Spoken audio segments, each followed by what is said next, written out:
স্কুলে পড়ছো পড়ো, কলেজে পড়াশোনা করছো পড়ো, বিশ্ববিদ্যালয়গুলোর তোমাদের এই মঞ্চে তোমরা বিচরণ করছো করো, কিন্তু তোমরা ভুলে যেও না তোমার আত্মিক পরিচয়। তোমরা ভুলে যেও না তোমাদের জন্মের পরিচয়। তোমাকে আল্লাহ পাক রব্বুল আলামিন এক মহান জিম্মাদারি দিয়ে পাঠিয়েছেন, শুধুমাত্র নিজের ক্যারিয়ার ডেভেলপমেন্টের জন্য নয়, শুধুমাত্র ভোগবাদী চিন্তা ভাবনায় লালিত হয়ে উঁচু দরের বেশি টাকার মাইনে কামাই করবার জন্য নয়।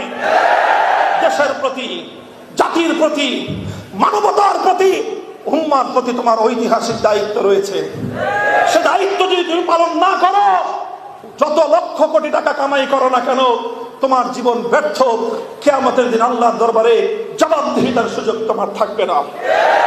এই জন্য স্কুল কলেজ ভার্সিটির সাধারণ ভাইয়েরা, তোমরা নিজেদেরকে মানবতার সেবক হিসেবে প্রস্তুত করো, জাতির সেবক হিসেবে প্রস্তুত করো, আর উম্মতে মুহাম্মাদিয়ার দায়িত্বশীল হিসেবে নিজেকে প্রস্তুত করো।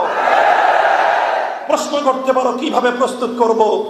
আমি তোমাদেরকে আস্থার সঙ্গে জবাব দিতে চাই, বাংলাদেশ খেলাফত ছাত্র মজলিস তোমার আস্থার ঠিকানা। তুমি আসো আমাদের কাছে, হাতে হাত রাখো। স্কুল কলেজ ভার্সিটি আলিয়া মাদ্রাসা কওমি মাদ্রাসা ত্রিমুখী শিক্ষা দ্বারা সমন্বয়হীনতাকে দূর করে বাংলাদেশ খেলাফত ছাত্র মজলিস এমন এক প্ল্যাটফর্ম তৈরি করেছে যেখানে সব ধারার ছাত্ররা এসে একাকার হবে।